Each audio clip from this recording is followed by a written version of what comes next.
Assalamualaikum warahmatullahi wabarakatuh. Perkenalkan, kami dari kelompok 8 yang beranggotakan saya, Elizabeth Rizky Kumala Tioris, Latifah Permatasari, dan Anissa Aulia Firdaus. Di sini, kami akan menyampaikan materi mengenai pemeriksaan liabilitas jangka pendek, pemeriksaan liabilitas jangka panjang, dan pemeriksaan ekuitas. Sifat dan contoh liabilitas jangka pendek. Menurut PSAK, liabilitas merupakan utang perusahaan masa kini yang timbul dari peristiwa masa lalu. Penyelesaiannya diharapkan mengakibatkan arus keluar dari sumber daya perusahaan yang mengandung manfaat ekonomis. Penyelesaian kewajiban masa kini biasanya melibatkan perusahaan untuk mengorbankan sumber daya yang memiliki manfaat masa depan demi memenuhi tuntutan pihak lain. Penyelesaian kewajiban yang ada sekarang dilakukan dengan berbagai cara, diantaranya yaitu dengan melakukan pembayaran kas, penyerahan aset lain, pemberian jasa, pergantian kewajiban tersebut dengan kewajiban lain, atau dengan melakukan konferensi kewajiban menjadi ekuitas. Yang selanjutnya yaitu contoh liabilitas jangka pendek, antara lain yang pertama, utang usaha, yang kedua, pinjam dari bank, yang ketiga, bagian dari kredit jangka panjang yang jatuh tempo dalam waktu kurang atau sama dengan 1 tahun, yang keempat, utang pajak, yang kelima, biaya yang masih harus dibayar, yang keenam, voucher payable, yang ketujuh, utang dividen, yang kedelapan, pendapatan yang diterima di muka, yang kesembilan, uang muka penjualan, yang ke-10, utang pemegang saham, yang ke-11, utang leasing atau kewajiban sewa yang jatuh tempo 1 tahun yang akan datang. Yang ke-12, utang bunga, dan yang terakhir, utang perusahaan afiliasi atau utang dalam rangka hubungan khusus. Tujuan pemeriksaan atau audit objektif liabilitas jangka pendek. Yang pertama, terdapat internal kontrol yang baik atas liabilitas jangka pendek. Yang kedua, liabilitas jangka pendek yang tercantum di laporan posisi keuangan atau neraca didukung oleh bukti-bukti yang lengkap dan berasal dari transaksi-transaksi yang betul-betul terjadi. Yang ketiga, semua liabilitas jangka pendek perusahaan sudah tercatat pertanggal laporan posisi keuangan atau neraca. Yang keempat, acute expenses jumlahnya reasonable atau tidak, dalam arti tidak terlalu besar dan tidak terlalu kecil. Yang kelima, kewajiban sewa atau leasing jika sudah tercatat sesuai dengan standar akuntansi sewa guna usaha. Yang keenam, seandainya ada liabilitas jangka pendek dalam mata uang asing per tanggal laporan posisi keuangan atau neraca sudah dikonversikan ke dalam rupiah dengan menggunakan kurs tengah Bank Indonesia per tanggal laporan posisi keuangan atau neraca, dan selisih kurs yang terjadi sudah dibebankan atau dikreditkan pada laba rugi tahun berjalan. Yang ketujuh, biaya bunga dan bunga yang terutang dari liabilitas jangka pendek telah dicatat per tanggal laporan posisi keuangan atau neraca. Yang kedelapan, biaya bunga liabilitas jangka pendek yang tercatat pada tanggal laporan posisi keuangan atau neraca betul telah terjadi, dihitung secara akurat dan merupakan beban perusahaan.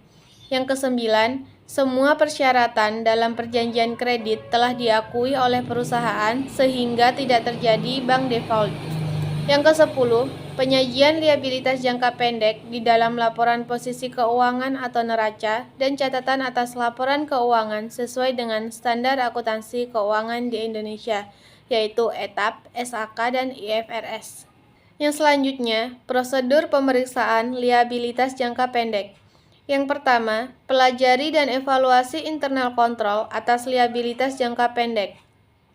Yang kedua, meminta rincian dari liabilitas jangka pendek, utang usaha, maupun liabilitas lainnya.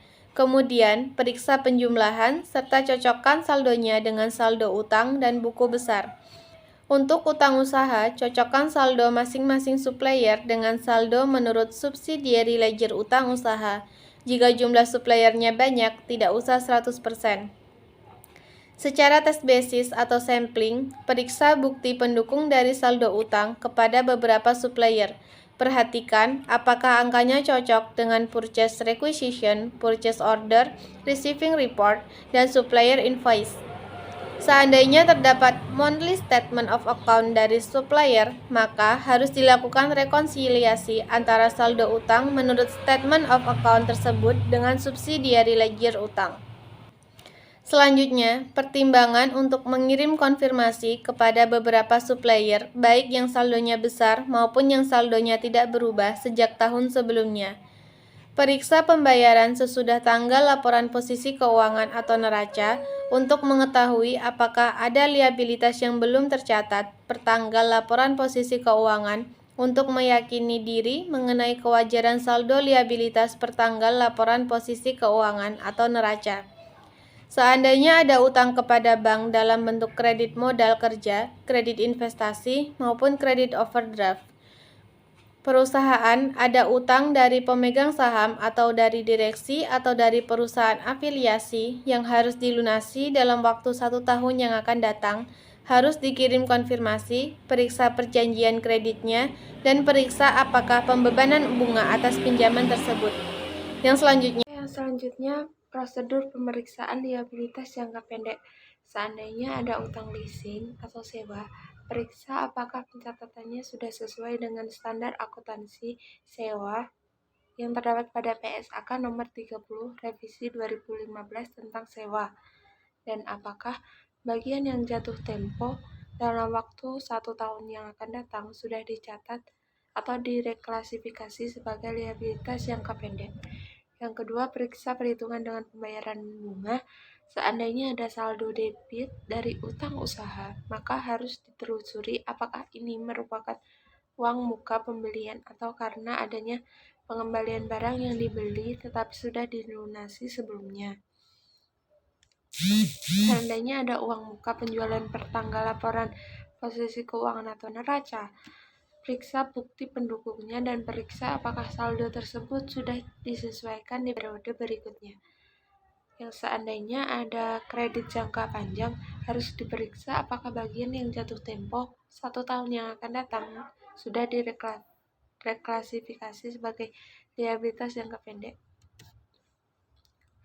Seandainya ada kewajiban dalam mata uang asing, periksa apakah saldo tersebut per tanggal laporan posisi keuangan atau neraca telah dikonversikan ke dalam rupiah dengan menggunakan kurs tengah Bank Indonesia per tanggal laporan posisi keuangan atau neraca. Untuk utang PPh 21 dan PPN, periksa apakah utang tersebut sudah dilunasi pada periode berikutnya. Periksa dasar periode perhitungan accrued expenses yang dibuat oleh perusahaan. Apakah reasonable dan konsisten dengan dasar perhitungan tahun sebelumnya. Yang selanjutnya, periksa notulen rapat direksi, kirim konfirmasi kepada penasihat hukum perusahaan, periksa apakah penyajian liabilitas jangka pendek di laporan posisi keuangan atau neraca dan catatan atas laporan keuangan sudah sesuai dengan standar akuntansi keuangan etap IFRS atau PSAK. Definisi liabilitas jangka panjang atau long term. Definisi menurut PSAK IAI 2009 1.8. Kewajiban berbunga jangka panjang tetap diklasifikasikan sebagai kewajiban jangka panjang walaupun kewajiban tersebut akan jatuh tempo dalam jangka waktu 12 bulan sejak tanggal laporan posisi keuangan. Definisi menurut Sukrisno Agus pada buku Auditing edisi 2 2013, liabilitas jangka panjang adalah kewajiban perusahaan kepada pihak ketiga yang jatuh tempo atau harus dilunasi dalam waktu lebih dari 1 tahun. Contoh liabilitas jangka panjang. Yang pertama, kredit investasi. Apa kredit investasi itu? Kredit investasi yaitu pinjaman dari bank atau lembaga keuangan bukan bank yang digunakan untuk pembelian aset tetap kecuali tanah, misalnya gedung dan mesin. Yang kedua, utang obligasi atau bond payable. Utang obligasi yaitu pinjaman jangka panjang yang diperoleh suatu perusahaan dengan menjual obligasi di dalam negeri maupun di luar negeri. Jenis-jenis obligasi itu sendiri, yang pertama registered bond, coupon bond, term bond, serial bond, convertible bond, callable bond. Yang ketiga, wesel bayar atau promissory notes atau pronotes yang jatuh tempo lebih dari 1 tahun, yakni suatu pernyataan tertulis dari debitur bahwa ia berjanji untuk membayar sejumlah tertentu pada tanggal tertentu dengan memperhitungkan tingkat bunga tertentu. Yang keempat, utang kepada pemegang saham atau perusahaan induk, holding company, atau perusahaan afiliasi atau affiliate company. Biasanya diberikan untuk membantu perusahaan anak atau perusahaan afiliasi yang baru mulai beroperasi dan membutuhkan pinjaman. Pinjaman tersebut bisa dikenakan bunga, bisa juga tidak. Yang kelima, utang subordinasi atau subordinate loan, yakni utang dari pemegang saham atau perusahaan induk. Tujuan pemeriksaan atau audit objektif kewajiban jangka panjang untuk menentukan apakah yang pertama, terdapat internal control yang baik atas liabilitas jangka panjang. Yang kedua, liabilitas jangka panjang yang tercantum di laporan posisi keuangan atau neraca betul-betul merupakan kewajiban perusahaan. Yang ketiga, liabilitas jangka panjang yang berasal dari legal claim atau aset yang dijaminkan sudah diidentifikasi. Yang keempat, biaya bunga liabilitas jangka panjang yang tercatat pada tanggal laporan posisi keuangan atau neraca betul telah terjadi, dihitung secara akurat dan merupakan beban perusahaan. Semua persyaratan dalam perjanjian kredit telah diikuti oleh perusahaan sehingga tidak terjadi bank default. Bagian dari liabilitas jangka panjang yang jatuh tempo dalam 1 tahun yang akan datang sudah direklasifikasi sebagai kewajiban lancar. Audit prosedur yang disarankan. Pelajari dan evaluasi internal control atas liabilitas jangka panjang. Yang kedua, dapatkan dan periksa ringkasan perubahan liabilitas jangka panjang berikut: diskon, premium, dan bunga selama periode yang diperiksa. Kirim informasi kepada bank yang antara lain mengenai plafon kredit, saldo pertanggal laporan posisi keuangan, tingkat bunga, jangka waktu pinjaman, dan jaminan kredit. Yang keempat, minta salinan perjanjian kredit untuk permanen file. Lalu perhatikan apakah data yang terdapat dalam perjanjian kredit sesuai dengan data yang tercantum dalam kertas kerja pemeriksaan liabilitas jangka panjang. Yang kelima, periksa apakah perolehan atau penambahan bunga dan amortisasi diskon atau premium dari obligasi TIAP, jumlah beban bunga dan amortisasi diskon atau premium obligasi dengan jumlah yang tercantum pada laporan laba rugi. Diskon atau premium yang belum diamortisasi harus dilaporkan sebagai pengurangan atau penambahan dari nilai nominal obligasi. Periksa perhitungan bunga, pembayaran bunga, dan amortisasi diskon atau premium dari obligasi. Periksa apakah ada liabilitas jangka panjang atau wesel bayar yang diperpanjang atau direnewal setelah tanggal laporan posisi keuangan untuk mengetahui apakah utang tersebut harus tetap disajikan sebagai liabilitas jangka panjang atau sebagai utang lancar. Seandainya ada utang dari pemegang saham atau dari direksi atau dari perusahaan afiliasi, harus dikirim konfirmasi dan periksa apakah ada pembebanan bunga atas pinjaman tersebut. Seandainya ada utang leasing, periksa apakah pencatatannya dan penyajiannya di laporan keuangan sudah sesuai dengan standar akuntansi sewa guna. PSAK nomor 30 revisi 2007 tentang sewa. Periksa apakah ada bagian dari liabilitas jangka panjang yang jatuh tempo dalam waktu 1 tahun yang akan datang, sehingga pemeriksaan ekuitas. Sifat dan contoh ekuitas. Menurut PSAK IAI tahun 2015, ekuitas adalah hak residual atas aset perusahaan setelah dikurangi semua liabilitas. Menurut SAK Etap IAI tahun 2009, ekuitas sebagai bagian hak milik dalam entitas harus dilaporkan sedemikian rupa sehingga memberikan informasi mengenai sumbernya secara jelas dan disajikan sesuai dengan peraturan perundangan dan akta pendirian yang berlaku. Akuntansi ekuitas untuk badan usaha berbentuk PT. Modal saham meliputi saham preference, saham biasa, dan akun tambahan modal disetor. Unsur penambahan modal disetor PT terdiri berbagai macam unsur penambahan modal seperti aigo saham, penambahan modal dari perolehan kembali saham dengan harga yang lebih rendah dari jumlah yang diterima pada saat pengeluaran, tambahan modal dari penjualan saham yang diperoleh kembali dengan harga di atas jumlah yang dibayarkan saat perolehnya. Permodalan dalam badan hukum PT. Modal menurut akta pendirian yang telah disarankan Menteri Kehakiman. Treasury stock atau saham perusahaan yang sudah beredar lalu dibeli kembali oleh perusahaan. Premium atau aigo atau diskon atau disaigo dari penjualan saham baik saham biasa atau common stock maupun saham preferred atau preferred stock. Selisih kurs atas modal disetor, selisih penilaian kembali atas aset tetap untuk perusahaan yang melakukan revaluasi aset tetap berdasarkan peraturan pemerintahnya, retained earnings atau saldo laba atau sisa laba tahun lalu atau defisit atau accumulated loss atau sisa rugi tahun lalu. Hal yang harus diperhatikan jika akta pendirian suatu PT belum mendapat penegasan dari Menteri Hukum dan HAM menurut UU PT yang baru nomor 1 tahun 1995 yang mulai berlaku tanggal 7 Maret 1996, transaksi hukum perusahaan perjanjian-perjanjian yang dibuat perusahaan belum dianggap sah. Modal disetor dan modal ditempatkan tidak dapat melebihi modal dasar. Modal yang tercantum dilaporkan posisi keuangan atau neraca adalah modal disetor. Jika akumulasi kerugian suatu perusahaan mencapai 50% dari modal disetor, perusahaan harus melaporkan hal tersebut ke pengadilan negeri untuk diumumkan dalam berita negara.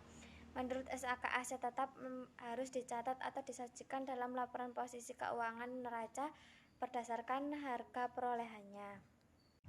Tujuan pemeriksaan audit objektif ekuitas untuk memeriksa apakah terdapat internal control yang baik atas permodalan, untuk memeriksa apakah struktur permodalan yang tercantum di laporan posisi keuangan neraca sesuai dengan apa yang tercantum di akta pendirian perusahaan, untuk memeriksa apakah izin-izin yang diperlukan dari pemerintah yang menyangkut ekuitas, untuk memeriksa apakah perusahaan terhadap ekuitas telah mendapat otoritas baik dari pejabat perusahaan yang berwenang, untuk memeriksa apakah setiap perusahaan pada retained earnings atau accumulated loss didukung oleh bukti-bukti yang sah, untuk memeriksa apakah penyajian permodalan di laporan posisi keuangan neraca sesuai dengan hak dan hal-hal penting sudah diungkapkan dalam pencatatan atas laporan keuangan. Audit prosedur yang disarankan. Pelajari dan evaluasi internal kontrol atas permodalan dan transaksi jual beli saham, pembagian dan pembayaran dividen dan sertifikat saham.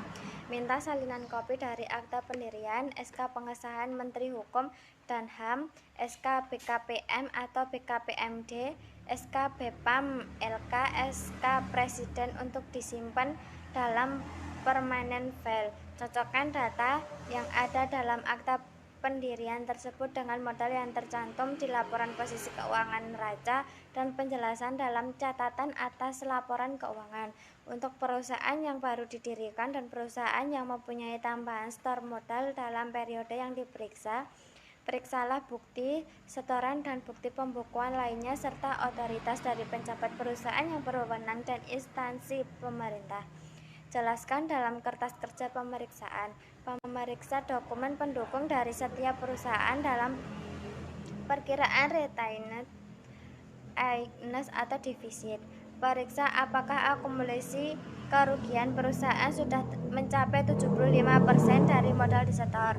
Pertimbangkan untuk pengiriman konfirmasi ke pemegang saham atau biro administrasi efek. Periksa apakah penyajian permodalan di laporan posisi keuangan neraca dan catatan atas laporan posisi keuangan sudah sesuai dengan SAK etap atau SAK atau IFRS. Buat kesimpulan mengenai kewajaran ekuitas.